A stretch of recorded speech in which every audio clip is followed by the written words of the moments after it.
여름 시즌이거든요 지금. 그때는 가장 중요한 것 중에 하나가 아예 아무것도 안 하고 손실 보고 있으면 그냥 가만히 있는 게 가장 좋은 방법일 수도 있어요. 왜냐면 비트코인은 20-30%씩 항상 언제든지 조정이 오기 때문에 지금 하락이 왔다고 해서 무서워서 밑에서 다시 사야 되겠다라는 생각을 버리는 게 제일 중요하고요.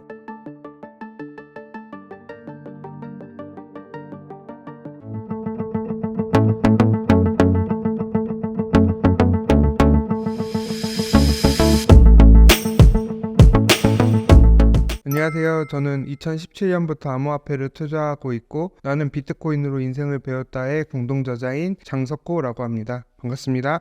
나는 비트코인으로 인생을 배웠다라는 책을 출간하셨는데요. 정독 후 진짜 실전 투자자가 쓴 돈 버는 책이라는 느낌을 받았습니다. 책에 대한 소개 부탁드립니다. 나는 비트코인으로 인생을 배웠다 책은 호필과 팽돌이 두 명의 저자가 2017년 코리니 시절에 처음 암호화폐에 입문하면서 겪었던 수많은 우여곡절 에피소드로 많이 담아 있고요. 단순히 에피소드에서 끝나지 않고 비트코인 반감기 사이클을 바탕으로 4년 주기 차트 사계절을 만들어서 그거에 따라서 어떻게 투자하고 해야 되는지에 대해서 설명해주고 있는 책이라 처음 입문하신 분들이나 아니면은 기존에 투자하고 계셨던 분들에게도 많은 도움이 될 거라고 생각하고 있습니다. 많은 관심 부탁드릴게요.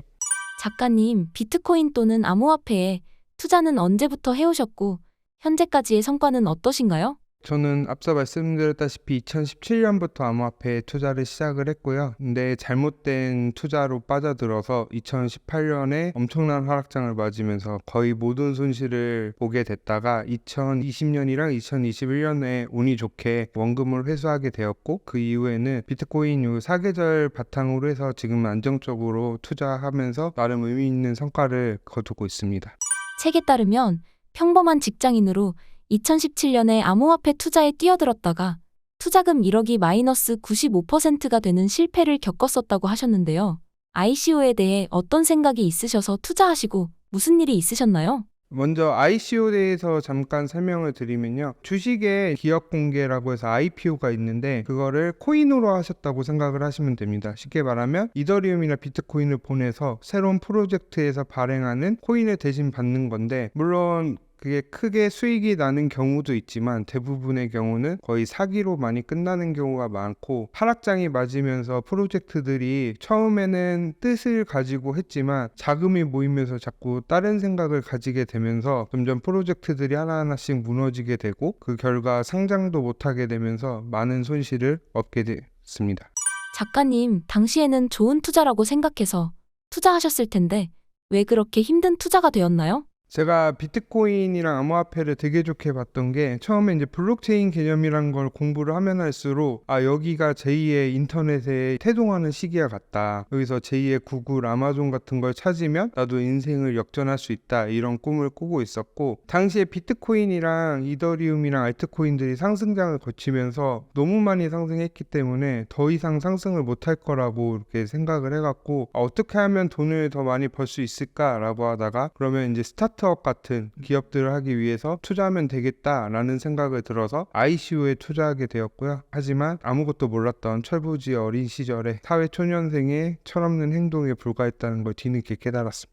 ICO가 잘 될 거라고 소개했던 알트코인들은 보통 어떤 단계로 손실을 입게 되는 건가요? 보통 거의 다단계 개념이랑 좀 비슷하게 보시면 되는데 크게 설명회를 합니다. 우리가 뭐 예를 들어 어떤 프로젝트를 하겠다 이런 식으로 프로젝트를 설명회를 하고 나면은 자금 모집이 이제 시작이 되는데 그때도 다단계 형식으로 보통 많이 되어 있거든요. 그런 식으로 이제 투자금을 받아갖고 보통의 경우 이제 스마트 컨트랙트라는 기술을 활용해서 이더리움으로 많이 먼저 보내고 나면 이더리움 보낸 만큼 회사에서 발행한 코인을 받는데 문제는 뭐냐면 이 코인들이 상장이 되면 되는데 상장이 안 되는 경우가 대부분이고 그리고 아까 말씀드렸다시피 다단계 형식으로 돼 있기 때문에 보너스를 제가 10% 받는다고 했는데 저보다 더 많이 받는 사람들이 있고 어떤 분들은 뭐 50% 받고 어떤 분은 또 200% 받고 이런 게 투명하게 공개가 돼 있지 않고 이러다 보니까 상장이 되더라도 갑자기 상장하자마자 50% 이상, 뭐 90% 이상 하락하는 경우가 많아갖고 그때 하필 ICO 거품이 터지면서 연쇄적으로 자꾸 하락장이 이어지다 보니까 계속해서 그게 연쇄 연쇄적으로 악순환으로 작용하면서 제가 한 7, 80개 정도 투자했었는데 한 50개에서 60개 정도는 상장조차 못 해봤고 나머지 코인들은 거의 50% 이상, 대부분 90% 이상 하락해서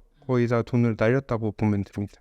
그 당시에는 ICO 열풍으로 돈을 번 분들이 많았다고 들었는데 그분들은 어떻게 번 건가요? 항상 다단계도 보다 보면 처음에 꼭대기 있는 분들이 버시잖아요. 그러니까 2017년 초반에 뭐 예를 들어 이더리움도 ICO를 통해서 모집이 된 거고 네오코인 같은 이런 지금 시가총액 높은 코인들이 ICO를 굉장히 많이 있었거든요. 초창기에 이제 ICO에 투자했던 분들은 거의 뭐 기본 한 2배 이상은 무조건 받았고 어떤 분은 100배 벌었다 뭐 이런 분들도 나오긴 돼 있는데 결국엔 제가 맨 처음에 투자한 게 아니고 거의 끝물에 투자를 했기 때문에 더 손실이 컸던 것 같아요.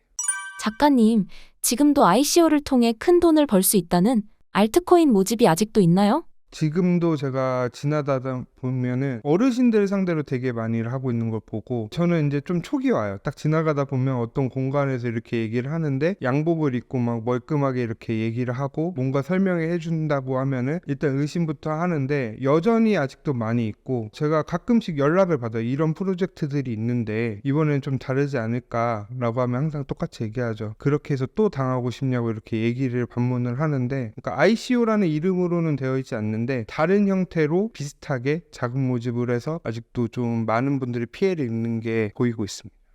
작가님, 시청자분들에게 이런 공통점을 가진 알트코인은 조심하라. 조언 부탁드립니다. 일단은 ICO 자체가 한국에서는 불법입니다. 우리나라에서는 불법이기 때문에 전혀 하시면 안 되고 항상 내가 아는 정보가 나한테까지 왔을 때는 한 번쯤 꼭 의심해보라는 얘기를 많이 하시잖아요. 그런 걸 항상 의심하시고 저는 지금 그렇기 때문에 상장된 알트코인들조차도 앞으로 계속해서 사업을 이어갈 수 있을지 의문 드는 프로젝트들이 많은데 새로 나온 프로젝트들이 그런 거를 찾을 가능성은 되게 희박하다고 판단되기 때문에 만약에 이제 전통 금융시장인 예를 들어 뭐 주식회사, 뭐 증권회사나 은행이나 이런 데서 공개적으로 IPO처럼 모집을 한다면은 저는 그런 거는 괜찮다고 보지만 지금 현재까지 아직 법적인 제도화가 되어 있지 않기 때문에 제도가 충분히 마련되고 안전장치가 된 상황에서 하면 되고 지금은 전혀 아예 참여를 안 하는 게 제일 관심을 두지 않는 게 제일 좋은 방법인 것 같아요. 1억 원 투자금이 다 날아갈 정도로 실패를 겪으셨는데 2020년, 2021년을 거치며 마이너스 95%에서 2억 원의 실수익을 달성하셨다고 들었습니다. 어떻게 힘든 시간을 이겨내셨나요? 6,000달러에서 비트코인이 3,000달러까지 하락한 적이 있어요. 2018년 연말에 그렇게 됐거든요. 거의 한국의 업비트 기준으로 한 350만 원에서 60만 원까지 떨어졌고 이더리움이 거의 9만 원까지 떨어졌었는데 그때 보면서 처음으로 제가 계좌를 한번 열어봤는데 정말로 진짜 돈이 없더라고요. 그래서 사라진 걸 보면서 어떻게 해야 될지 되게 막막을 했는데 그래서 거의 한 달 동안은 방황을 했죠. 그러다가 이제 어떻게 할까 고민을 하다가 그래도 투자 실패한 걸 일단 먼저 한번 인정을 해야 될 것 같아서 투자 실패를 인정하고 다행히 빚이 없었습니다. 빚이 없었기 때문에 어쨌든 회사 다니고 직장생활 열심히 하면서 다시 이제 열심히 모아서 하다 보면 비트코인은 어쨌든 결국엔 다시 올라갈 거라는 믿음이 있었기 때문에 처음부터 다시 해보자는 마음으로 시작을 했어요. 근데 문제는 뭐냐면 그때도 정신을 못 차리고 손실을 복구하기 위해서 또 ICO에 또 손을 대고 당시에 또 거래소 코인이 되게 유명했었어요. 그래서 이제 거래소에서 만든 자체적인 코인들이 막 10배씩 가는 것들도 나오고 이래서 그런 코인들을 투자를 했다가 또 1년 동안 그렇게 돈을 다 날리고 나서 2019년 연말 돼서야 이제 정신을 차리고 진짜 그때부터 비트를 모아가기 시작하면서 천천히 다시 한번 투자를 했고 그리고 운 좋게 2020년 상승장 만나면서 투자했던 일부 종목들이 크게 상승하면서 다행히 운 좋게 이제 원금을 회수하고 나름 한 2배 정도 수익을 얻게 되었습니다. 작가님, 그럼 결국은 알트코인으로 손해를 보고 비트코인을 저점에서 구매해서 비트코인으로 돈을 버신 건가요? 정확하게 말씀드리면 비트코인으로는 거의 돈을 못 벌었고 알트코인 때문에 돈을 많이 벌었어요. 왜냐면 자꾸 욕심이 되니까 또 비트코인을 또 안 사게 되더라고요. 그래서 비트코인을 물론 사기는 했지만 의미 있게 수익은 나지 않았고 운 좋게 알트코인들이 보유하고 있던 게 많이 올라서 했기 때문에 저는 그런 여러 가지 실수를 많이 했는데도 이렇게 복구를 했으면 이번에는 정석대로 차근차근 밟아가면은 더 큰 수익이 벌지 않게 됐을까라는 생각이 들어서 그래서 지난 2022년의 하락장부터는 비트코인 위주로 먼저 투자를 시작하고 제대로 된 투자를 이제부터 하고 있다고 생각하고 있어요. 책에 투자금 회복을 넘어 큰 수익을 냈지만 다시는 겪고 싶지 않은 경험이라고 해주셨습니다. 시청자분들에게 경험에서 우러나오는 조언 부탁드립니다. 제가 지금 뭐 웃으면서 이렇게 얘기를 하지만 경험해보신 분들은 정말 알겠지만 두 번 다시 경험해보고 싶지 않고, 제가 지금 그 상태로 돌아간다면 과연 내가 버틸 수 있을까? 그런 생각이 정말 들기 때문에, 물론 이미 저 같은 경험을 하고 계신 분들도 있을 거라고 보고 있는데, 그런 분들한테는 그래도 상승장이 이제 시작되는 상황이기 때문에 하락했을 때 제일 안 좋은 게 악순환을 계속 잘못된 판단을 내리거든요. 그런 거를 좀 조심하셨으면 좋겠고, 여유를 가지고 투자를 하셔야 되고, 그래서 저는 비트코인이 다음 상승장 올 때마다 웬만하면 거의 안 남기고 다 팔 예정입니다. 그렇기 때문에 항상 힘들더라도 끝까지 참고, 어쨌든 이제 본격적인 상승장이 머지 않았다고 생각을 하고 있거든요. 그렇기 때문에 조금만 더 힘내셨으면 좋겠습니다. 나는 비트코인으로 인생을 배웠다라는 책에 지금 이 시점에 하면 안 되는 실수들이 구체적으로 나와 있을까요? 책 챕터 중에 하나가 있는데, 여름 시즌이거든요 지금. 그때는 가장 중요한 것 중에 하나가 아예 아무것도 안 하고 손실 보고 있으면 그냥 가만히 있는 게 가장 좋은 방법일 수도 있어요. 왜냐면 비트코인은 20-30%씩 항상 언제든지 조정이 오기 때문에, 지금 하락이 왔다고 해서 무서워서 밑에서 다시 사야 되겠다라는 생각을 버리는 게 제일 중요하고요. 만약에 오히려 지금은 여유 자금이 좀 더 있으면 오히려 밑에서 더 사야 될 거지, 함부로 팔고 밑에서 다시 사고 위에서 팔고 밑에서 다시 잡고, 사팔이라고 하죠. 그런 전략들은 제가 너무 크게 실수를 한번 한 적이 있어서, 상승장 때 오히려 그렇게 하면 자신감을 잃기 때문에, 저는 오히려 판단이 안 서거나 확신이 없다면 그냥 가만히 좀 기다리는 게 가장 중요하다고 보고 있고, 아니면 좀 더 여유 자금을, 투자의 자금을 만들려고 노력하는 게 더 중요하고, 지금은 팔 때보다는 매수를 진행을 하든지 조금 더 기다리는 시간이라고 생각하고 있어요. 작가님, 그럼 지금은 비트코인, 이더리움, 알트코인 모두 팔지 말고 보유해야 할까요? 일단 비트이더는 무조건 확실하게 말씀드릴 수 있는데, 알트코인은 좀 다르게 말씀드려야 될 게 뭐냐면, 알트코인들이 지난 상승장 특징 중에 하나가 과거에 이제 구메이저 코인이라고 불렸던 2017년도에 크게 올랐던 코인들이 2021년도엔 거의 대부분 못 올랐어요. 그렇기 때문에 지금 내가 보유하고 있는 알트코인들이 앞으로 사람들에게 인기랑 관심을 끌을 수 있는 코인인지, 아니면은 이게 더 상승하고 기술적으로 좋은 코인인지, 없어지지 않을 코인인지는 한번 고려를 해봐야 된다고 생각을 하고 있고, 그렇기 때문에 만약에 알트코인에 그런 확신이 없다, 내가 보유하고 있는, 그럼 차라리 비트나 이더 위주로 사시는 게 좋고, 아니면 내가 정말 보유하고 있는 알트코인에 믿음이 있다 라고 하면 끝까지 가도 되는데, 지금 알트코인은 좀 리스크가 굉장히 크기 때문에 좀 알트코인에 대한 거는 본인이 이제 판단하셔서 정리할 건 정리하고 투자하실 건 투자하시고, 다만 이제 비트랑 이더는 무조건 지금 기다리면 좋은, 최소 지금 가격의 2-3배 정도는 상승하지 않을까라고 보고 있습니다. 작가님, 책에 장기 보유할 만한 알트코인을 선별하는 법이 나와 있을까요? 자세하게까지는 적지는 못했고요. 왜냐면 그때 당시에 이제 앞으로 유행할 게 뭔지는 모르지만, 제 책에서 강조했던 거는 딱 두 가지가 있었어요. 먼저 주식시장이랑 실물시장이랑 연계된 코인을 한번 찾아봐라. 근데 요즘에 같은 경우는 대표적인 게 AI, 미국 주식도 AI가 거의 주도를 하고 있잖아요. 코인도 약간 그런 식으로 알트코인 섹터, AI 코인 섹터가 좋기 때문에 그런 쪽엔 좀 괜찮게 보고 있고, 그 다음에 저희가 비트코인 현물 ETF를 밀어줬던 블랙록 같은 경우에서 밀어주는 RWA 섹터, 뭐 이런 거는 계속해서 좋게는 보고는 있는데, 나머지 섹터들 중에서도 물론 좋은 프로젝트들이 많이 있다라고 보고는 있지만, 과연 제가 그 종목을 정확하게 핀셋으로 딱 수많은 그 한 10,000개가 넘는 코인들 중에서 진짜 상승하는 그 코인만 딱 찾을 수 있을 거라는 확신은 한번 생각을 해보셔야 될 것 같아서, 저는 일단 그래서 추천하는 방법이 비트코인이랑 이더리움으로 먼저 돈을 벌고, 그 이득금 갖다 알트코인을 투자하면서 리스크를 좀 관리하자라고 많이 말씀드리고 있어요. 지금 투자를 시작한다면 1,000만 원을 가지고 비트코인, 이더리움, 알트코인을 어떻게 배분하는 게 좋을까요?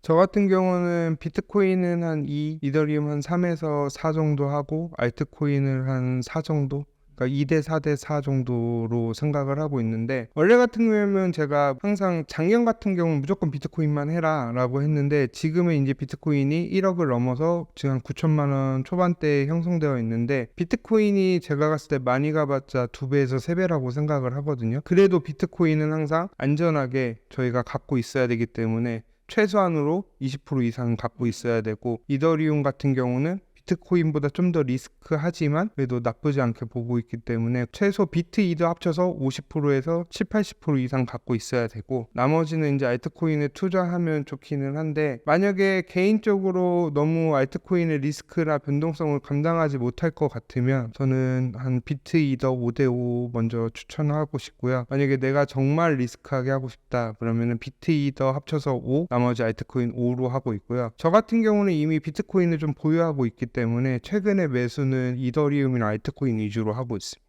작가님, 비트코인 가격이 2달 동안 하락 조정을 보이다가 5월 16일에 급등을 하며 9천만 원까지 올라왔습니다. 비트코인 상황 어떻게 보시나요? 비트코인이 최근에 73,000달러까지 최고점을 찍다가 지금 한 56,000 부근까지 하락을 했다가 최근에 다시 상승을 했는데요. 하락했던 이유를 먼저 점검을 해보면, 거시적인 경제적인 관점에서는 금리가 생각보다 인하가 지연되고 오히려 금리가 인상될 수도 있다라는 불안한 가운데 미국의 GDP가 하락하면서 스태그플레이션이 나오는 게 아니냐라는 불안 심리가 작용하면서 가장 위험했던 자산인 비트코인의 자금 유출이 나오기 시작을 했고요. ETF에서. 그러다 보니까 하락이 좀 가속화되었는데, FOMC 때 파월이 이제 금리 인상은 없다라는 식으로 거의 발언을 하고, 최근에 여러 가지 경제 지표가 금리 인하 기대감을 올려주는 지표들이 많이 나오면서 최근에 빠르게 반등하고 있다라고 생각이 되고 있고요. 그렇기 때문에 지금 상황에서는 개인적으로 원래 한 5만 초반까지는 보고 있었는데, 지금 상황에서는 한 5만 7천까지도 쉽지 않아 보이고 6만 아래로 떨어지기는 쉽지 않아 보이고 있어요.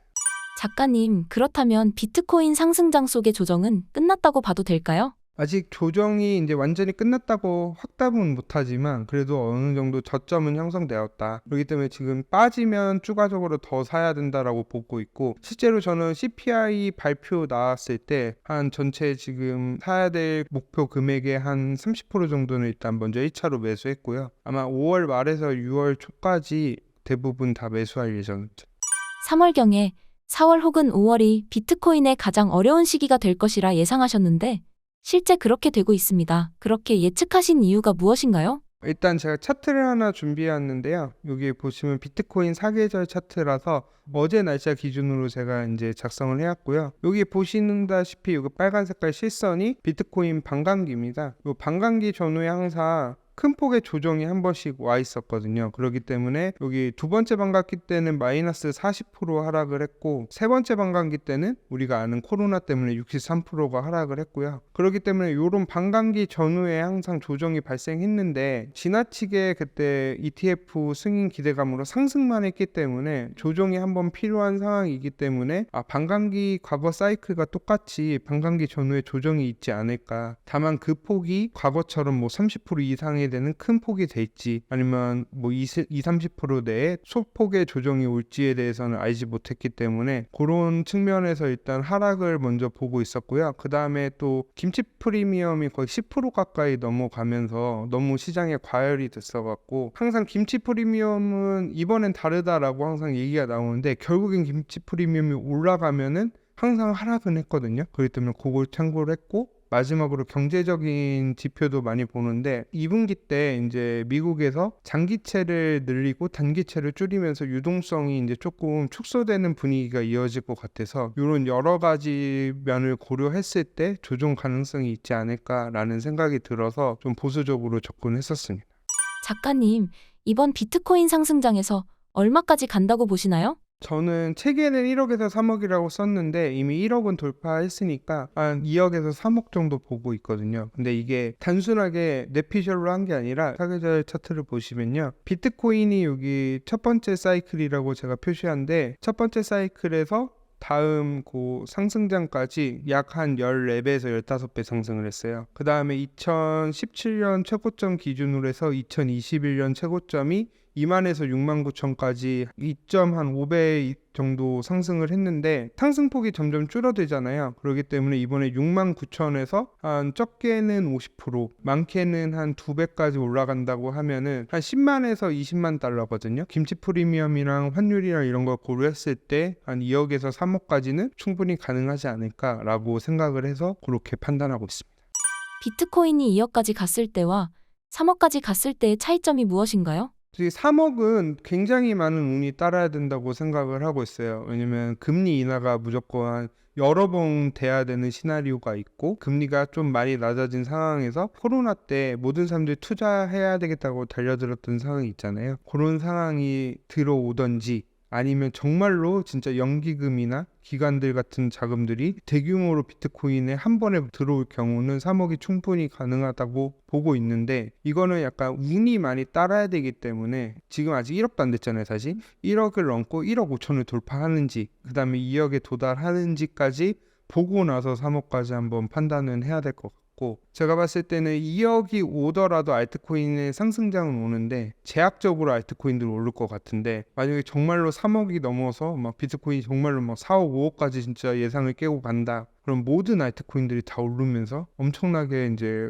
버블이 생기겠죠. 근데 그럴 가능성은 거의 희박하고, 저는 그래도 한 2억까지도 솔직히 될 수 있는 조건은 미국의 물가가 다시 안 올라서 금리 인상이 안 된다는 전제 조건 하에서 2억을 바라보고 있기 때문에, 다만 경제적인 상황이 갑자기 바뀌어서 매크로적인 경제나 투자 환경이 안 좋아진다라고 하면 2억도 힘들 가능성도 있는데, 지금 가능성은 가장 높게 보는 건 그래도 2억은 한번 트라이 해보지 않을까, 도달해보지 않을까라고 보고 있어요. 작가님, 비트코인이 2억 갈 때 알트코인은 상승이 제한적이라고 하셨는데요. 전통적인 시각은 비트코인과 이더리움 오르고 알트코인 불장 오는 걸로 보고 있습니다. 이번에는 다른 걸까요? 같은 사이클로 갈 건데, 일단은 제가 봤을 땐 제한적인 상승은 종목이 다양하게 상승하지 않을 것 같아요. 아까도 말씀드렸다시피 알트코인이 정말 상승하는 것만 또 올라가는 경로가 한 1억 5천 정도에서 2억 정도라고 보고 있고, 만약 진짜 3억까지 간다고 하면 전체적으로 알트코인들이 모두가 불장이라고 느낄 만한 그런 체감적인 불장이 올 거라고 보고 있는데, 만약 거기까지 안 가면 어떤 분들은 많이 번 사람들도 있는데 생각보다 많이 못 본 사람들이 많이 나올 장세도 펼쳐질 가능성이 있기 때문에, 비트코인이 일단은 먼저 1억 5천을 뚫고 이더리움이 최고점을 먼저 뚫는지를 봐야 될 것 같아요. 그걸 보면서 일단은 알트코인은 판단을 하는데, 그래도 결국에는 한 2억까지 도달하면 전체적으로 그래도 몇 개 종목 빼고 많이는 안 오르더라도 어느 정도 상승은 할 거라고 보고 있습니다. 작가님, 2억, 3억 갈 수 있는 시기는 언제로 보고 계신가요? 3억은 아마 올해 안에는 힘들 것 같고, 3억을 갈 거면 내년 정말 빠르면 1분기고, 아니면은 원래 지금 여기 사이클대로 가면은 내년 9월이 사이클이 끝이거든요. 그러니까 아마 한 내년 중반이나 빠르면 1분기, 아마 2, 3분기에 3억이 될 거라고 보고 있고요. 2억 정도는 만약에 연말에 대선이 있잖아요, 미국. 그 대선 때 유동성이 풀면은 올해 안에도 2억은 가능하다고 보고 있습니다. 비트코인이 1억 5천, 2억을 못 가고 상승장이 끝나버리는 최악의 시나리오도 올 수 있을까요? 그런 가능성은 물론 있죠. 왜냐면 갑자기 전쟁이 나서 뭐 전 세계로 전쟁이 벅치고 제3차 대전이 발생한다, 그런 경우나, 아니면 갑자기 정말로 경제가 너무 침체되는데 물가가 너무 올라서 스태그플레이션이 발생한다, 그럼 무조건 폭락이고 장 끝난다고 보고 있거든요. 물론 그 이후에 다시 비트코인이 화폐적인 가치를 받아서 올라갈 수도 있지만, 그럴 가능성보다 일단 폭락은 하고 시작을 하기 때문에 그때 많이 못 버티실 것 같고, 그 가능성이 있는지 없는지를 저는 제일 중요시 보고 있어요. 작가님, 일각에서는 달러의 가치나 전 세계 경제가 어려울 때 오히려 비트코인이 올라간다고 보는 분들도 있는데 그렇게 생각하시나요? 비트코인이 지금 화폐로서의 가치랑 자산으로서 가치가 있는데, 저는 화폐로서 가치보다는 자산으로서 가치에 집중해야 된다고 보고 있어요. 그 이유가 뭐냐면, 이미 비트코인 ETF라는 게 자체가 자산으로서 인정을 받았기 때문에 승인이 됐다라고 보고 있거든요. 파월도 얘기했던 게 뭐냐면, 비트코인이 자산은 오케이, 하지만 화폐는 안 돼. 라고 되어 있기 때문에, 물론 비트코인이 전체 발행이 되고 시가총액이 막 하나당 막 100억씩 간다, 그렇게 됐을 때 화폐로서 가치는 된다고 보지만, 지금 가격으로 화폐로서 기능을 할 수 있을까 과연? 변동성도 워낙 크고 그러기 때문에 지금은 당장으로서는 화폐 가치는 없고, 지금은 제가 확실하게 얘기하는 거는 위험자산이다, 비트코인은. 그렇기 때문에 자산으로서 가치를 먼저 봐야 된다, 당장은. 물론 한 뭐 20-30년 지나고 뭐 몇십 년 지나고 나서의 비트코인이 화폐로서 가치가 받을지에 대해서는 지켜봐야 되겠지만, 저는 지금은 자산으로서 가치를 지켜봐야 된다라고 보고 있고, 책에서도 그 부분을 좀 강조했습니다. 달러가 흔들릴 때 금 가격이 올라가는 경우가 많으니 비트코인을 디지털 골드라고 하는 시각이 있는데 그렇지 않다고 보시는 건가요? 지금 비트코인이 안전자산으로서 인정을 받았으면은 오케이. 하지만 근데 지금은 비트코인은 위험자산으로 되어 있거든요. 그게 지금 명확하게 보여주는 게 뭐냐면, 최근에 금리가, 물가가 다시 오른다고 했을 때 비트코인이 빠졌어요. 근데 반대로 금리를 인하해 준다고 하니까 비트코인이 엄청나게 올랐어요. 그것만 봤을 때 일단 위험자산이란 게 명확하게 지금 나와 있기 때문에 지금 당장은 약간 위험자산으로서 인식을 하고 가야 된다고 생각을 하고 있어요. 저희 같은 투자자들 말고 일반인들한테 한번 물어보시면 비트코인 할래, 금 할래, 달러 할래 하면 금이나 달러를 고르겠죠, 비트코인 말고. 그렇기 때문에 아직 비트코인이 그 위상으로 가기까지는 많은 도전이나 험난한 과정이 있어야 된다고 생각을 하기 때문에, 지금 당장은 화폐로서보다는 자산으로서 가치에 집중하는 게 좋지 않을까라고 보고 있습니다. 작가님, 미국의 금리 인하가 점쳐지는 가운데 미국이 금리 인하할까요? 그리고 금리 인하가 비트코인 가격에는 어떤 영향을 미치게 될까요? 일단 파월 자체가 금리를 인하하겠다라는 거의 가지고 접근을 하는 것 같고, 어쨌든 대선이라는 큰 이벤트가 있기 때문에 유동성을 주는 정책을 항상 펼칠 것 같아요. 그렇기 때문에 금리 인하가 꼭 아니더라도 다른 방법이 있거든요. 예를 들어 뭐 미국 재무부에서 돈을 푸는 재정 정책을 더 많이 쓸 수도 있기 때문에, 전 유동성이 들어오는 시기에 비트코인은 무조건 상승할 수밖에 없다라고 보고 있는데, 금리 인하가 그리고 지금 많이 9월로 예측을 하고 있잖아요. 그럼 9월로 예측했을 때 9월에 오면은 상승이 될 것 같고, 만약에 9월 이후에 지나가더라도 유동성이 어쨌든 풀리게 되면은 비트코인은 상승할 수밖에 없다. 그렇기 때문에 너무 금리 인하에만 초점을 맞추지 마시고 전체적으로 시장의 유동성이 풀리는지 먼저 봐야 될 거라고 보고 있어요. 미국에서 재정 성수기나 금리 인하로 유동성을 푸는 상황에서 우리나라 정부나 금리가 비트코인 가격에 영향을 줄 수 있을까요? 저는 없다고 보고 있어요. 왜냐하면 이미 비트코인을 미국에서 ETF 승인한 것 자체가 비트코인이 이미 달러 패그 표시자산이라고 인정을 해야 되기 때문에, 우리나라 영향보다는 미국의 영향을 받기 때문에 미국의 경제를 더 봐야 된다고 보고 있고, 그렇기 때문에 지금 모두가 다 미국만 보고 있잖아요. 그렇기 때문에 저는 비트코인은 당분간 미국의 경제 환경이나 이런 환경에 따라서 영향을 받고 있을 거라고 보고 있어요. 작가님, 홍콩에서 비트코인과 이더리움 현물 ETF가 승인되었는데 생각보다 영향은 없는 것 같습니다. 왜 그런 걸까요? 저도 이제 별 영향이 없을 거라고 계속 얘기를 하고 있었는데, 그 이유 중에 하나가 일단 미국이랑 중국이랑 계속 갈등 상황에서 홍콩에서 한다고 했을 때 홍콩으로 자금들이 많이 들어올까라는 의문이 첫 번째가 있었고, 두 번째는 중국의 이제 본토에서 투자를 할 수가 없기 때문에 그런 자금들이 아직 들어오지 못하고 있기 때문에 큰 영향은 없다라고 보고 있고, 당분간은 좀 없을 거라고 보고 있는데, 최근에 한 2년 안에 그게 승인이 될 수도 있다라는 이야기들도 지금 나오고 있거든요. 그렇기 때문에 지금 당장에는 큰 영향이 없더라도 장기적으로는 좋게 보고 있습니다. 미국이나 홍콩 외에 올해 비트코인의 연기금이나 정부 자금이 들어가는 일이 실현될 수 있을까요? 지금 실제로 이번에 56,000달러까지 하락을 했을 때 그때 바로 나왔던 얘기가, 블랙록에서 연기금들이랑 기관들이 곧 수개월에 ETF를 살 예정이다 라고 얘기를 했습니다. 그걸 통해서 이미 본인들이 수요 조사가 예측은 끝났다고 보고 있기 때문에 저는 그런 자금들은 꾸준히 들어왔고, 실제로 이미 1분기 때 최근에 썰틴F라고 해서 기관들 미국 자금들 보면 거의 1,000개 넘는 기업들이 이미 현물 ETF에 자금이 들어오고 있거든요. 그렇기 때문에 앞으로 시간이 들어갈수록 더 들어오지 않을까라고 보고 있습니다.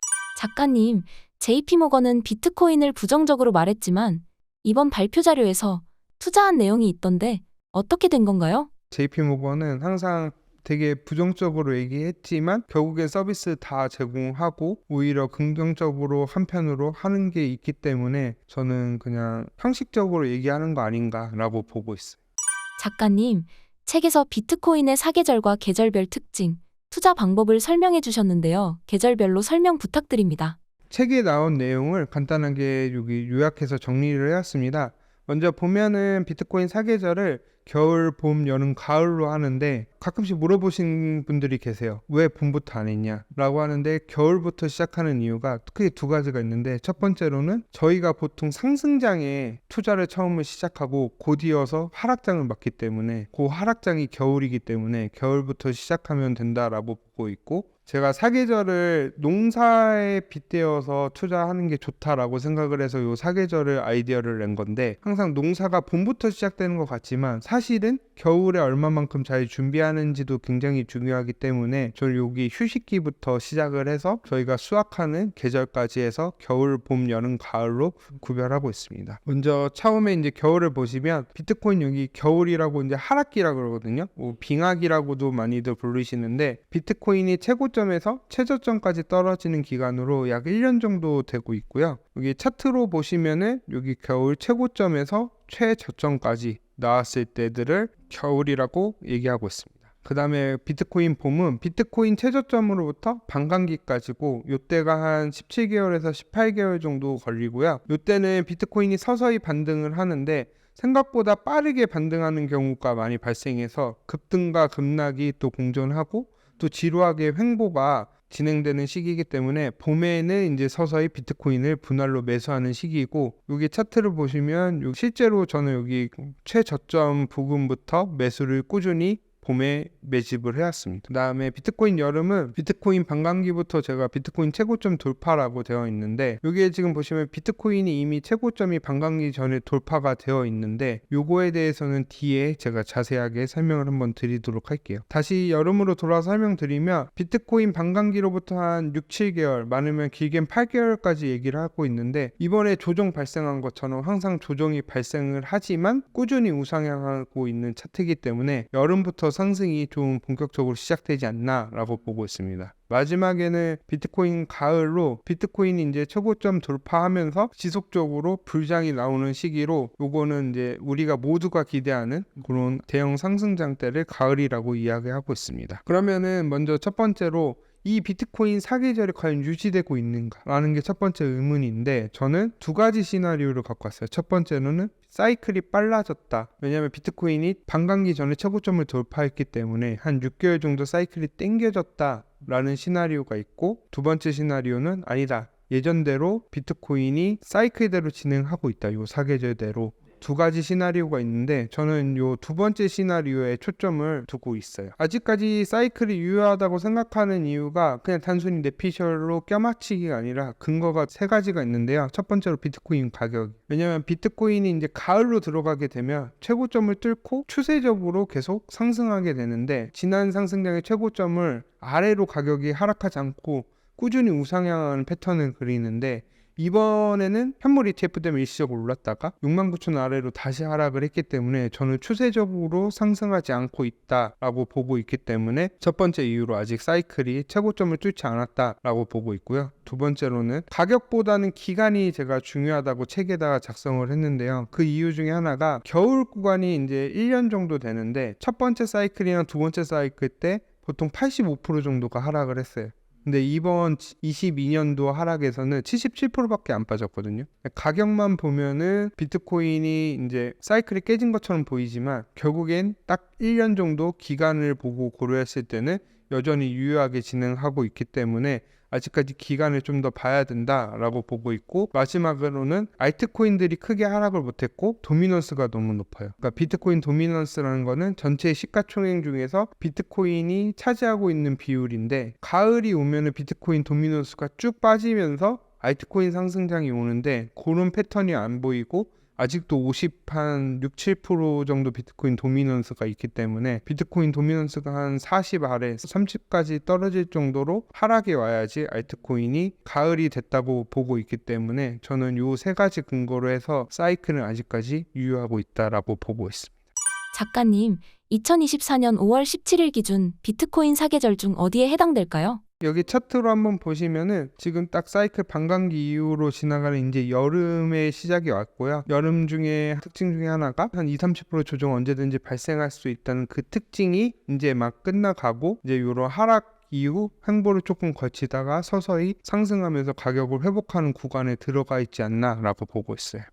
그럼 여름과 가을은 좋은 거라고 보이는데 그렇다면 비트코인 상승장이 끝났다는 의견에는 동의하지 않으시는 건가요? 저는 전혀 동의하지 않고 있고 그렇기 때문에 제가 강조하는 게 제가 불과 한두 달 전까지만 해도 비트코인 사라고 강력하게 얘기는 안 했는데 최근에 이제 좀 사야 된다라고 말씀을 드리는 이유가 책에도 작성을 했는데 거의 마지막 구간이지 않을까 우리가 살 수 있는. 왜냐면 막 1억 넘고 2억 가서 비트코인을 살 수는 없거든요. 뭐 이더리움이 막 1,000만 원을 넘어가서 거의 한 1,500만 원 갔는데 그때 가서 살 수가 없기 때문에 저희는 그래도 지금 이미 본 구간에 매집을 놓쳤으면은 그래도 이제 본격적인 상승장 가기 전에 이제 마지막으로 매집할 수 있는 기간 중에 하나가 아닐까라고 보고 있습니다.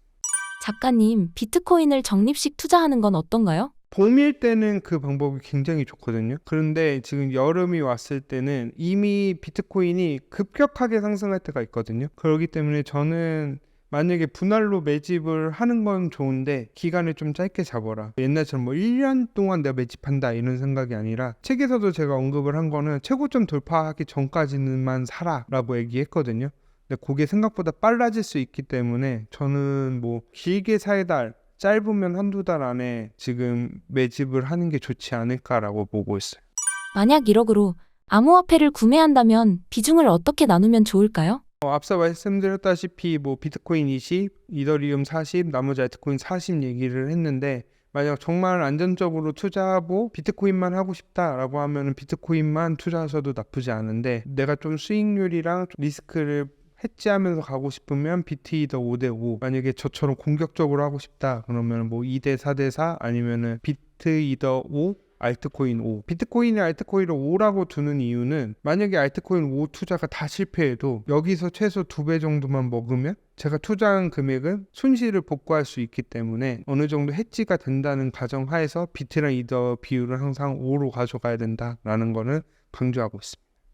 작가님, 그렇다면 이더리움도 비트코인 급으로 안정적이라고 보시는 건가요? 일단은 지금 현물 ETF가 당장 다음 주에 이제 있을 예정인데 발표가 아마 거절될 가능성이 높아요. 그러면 하락이 세게 올 수도 있을 가능성도 있거든요. 개인적으로는 크지는 않을 거라고 보고 있는데 만약에 하락이 세게 오면은 그때 사면 될 것 같고 어쨌든 블랙록이 8월 7일에 이제 블랙록 ETF가 발표되는데 블랙록이 밀고 있기 때문에 이번에도 ETF가 승인될 가능성이 높게 보고 있기 때문에 결국에 만약에 승인이 된다고 하면은 거의 비트코인은 같은 급으로 봐야 된다고 생각을 하고 있습니다.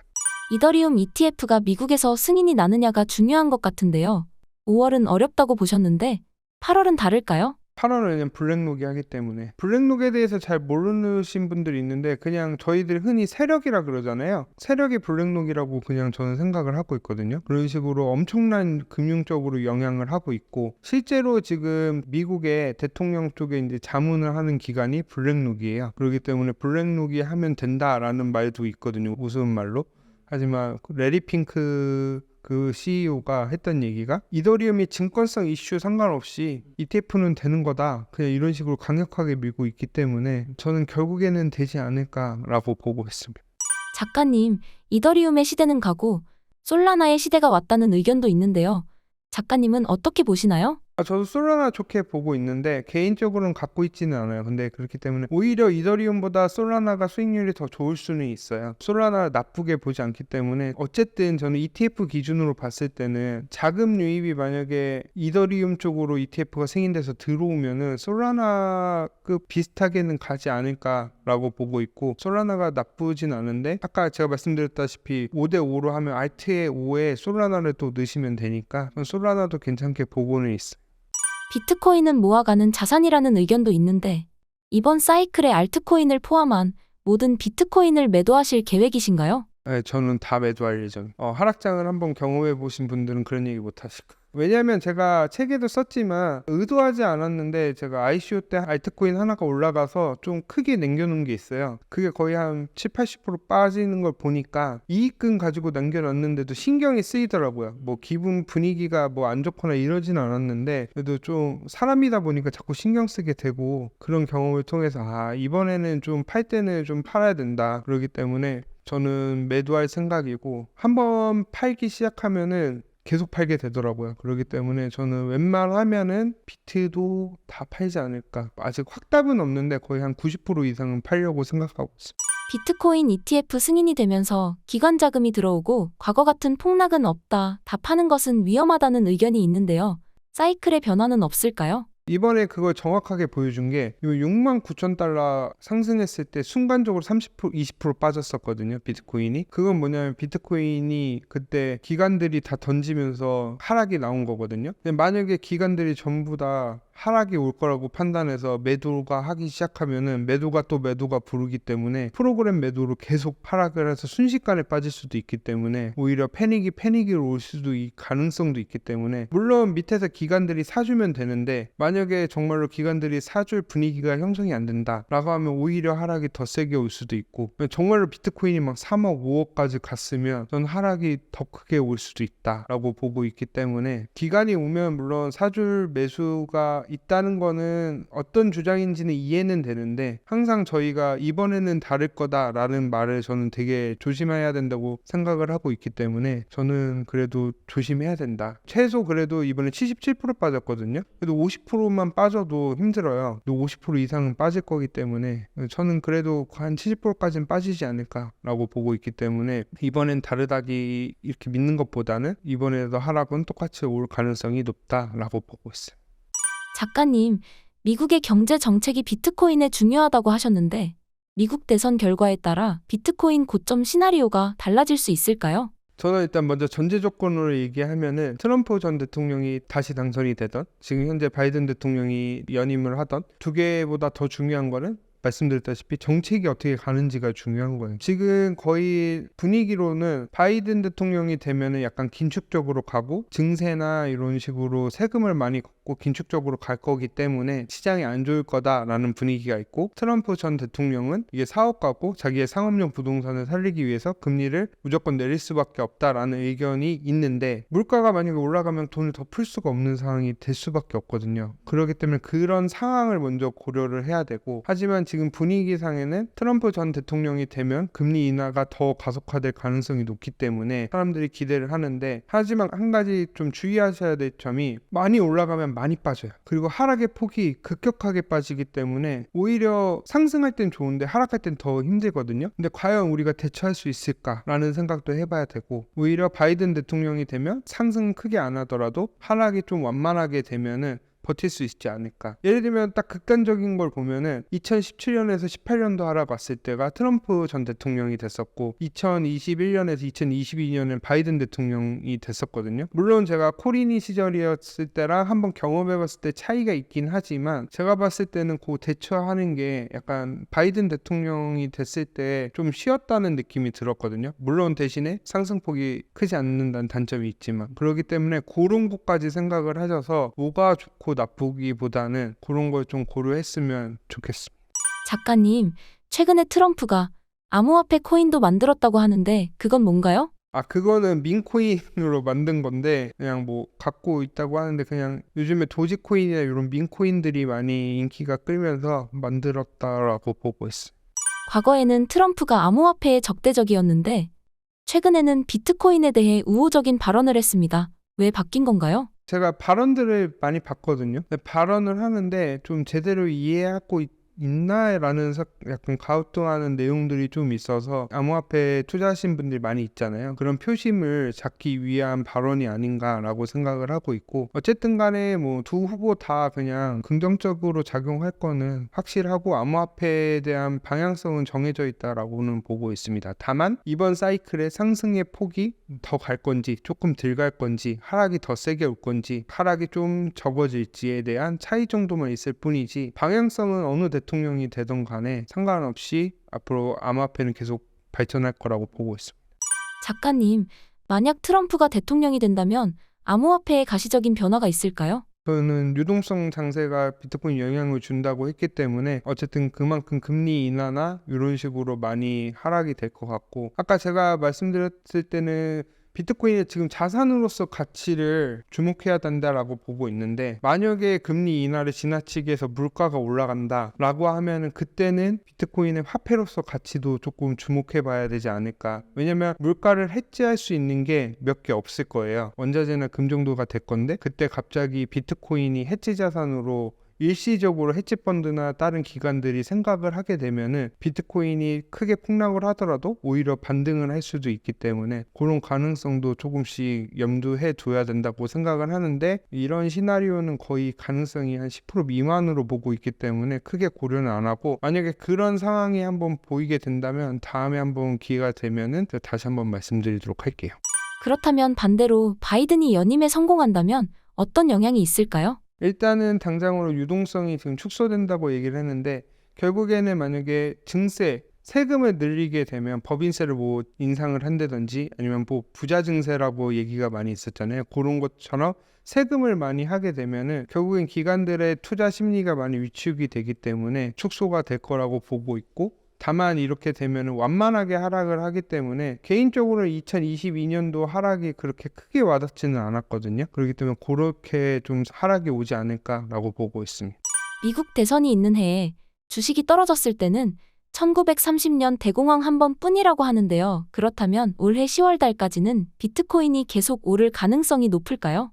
네, 저도 그래서 계속 말씀드렸던 게, 이번에 저점일 때 사야 된다라고 말씀드리고 유동성이 풀리기 때문에 사야 된다는 이유가 같은 맥락으로 보시면 될 것 같고요. 그렇기 때문에 대선 이후에 원래 비트코인이 본격적으로 상승을 했거든요. 왜냐면 이제 대통령이 처음 되고 나면은 어쨌든 경제를 부양시켜야 되니까 더 유동성이 확장됐는데, 둘 다 재임이에요. 그렇기 때문에 과연 되고 나서 계속적으로 돈을 풀 수 있을지는 지켜봐야 되기 때문에, 일단은 단기적으로 선거 전까지 한 9월, 10월 정도까지만 1차적으로 한번 보고, 그 이후의 상황에 대해서는 그때 가서 상황을 보고 다시 정리해야 될 것 같아요. 작가님, 그렇다면 9월, 10월까지는 걱정이 좀 적을까요? 그렇죠. 근데 일단은 항상 9월은 항상 안 좋은 기억이 너무 많아요. 9월이 비트코인 하락을 보면은 거의 한 3-4번 빼고 다 하락을 했고, 하락이 오면 거의 9월에 무슨 난리가 났었거든요. 그런 이유 중에 하나가 뭐냐면, 미국의 회계연도가 10월에 시작해요. 그렇기 때문에 9월이 연말 느낌이에요. 그러니까 뭔가 정리하고 마무리하고 리밸런싱하고 이런 느낌이 강하기 때문에 항상 9월이 안 좋았고, 그렇기 때문에 9월에 리만 브라더스 그 파산하면서 금융위기 오고 이런 이슈들이 많이 왔는데, 그런 게 만약에 발생만 하지 않으면 크게 염려는 없고, 대공황 같은 위기가 오지 않으면 대선 전까지는 나쁘지 않다라고 보고 있습니다.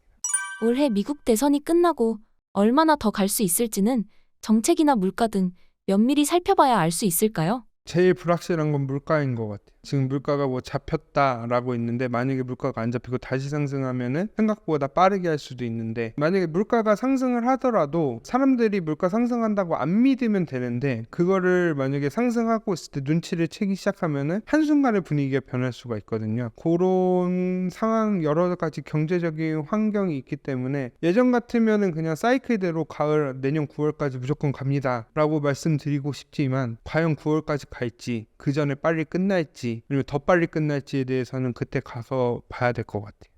작가님, 마지막으로 신사임당 구독자분들을 위한 한 말씀 부탁드립니다. 안녕하세요.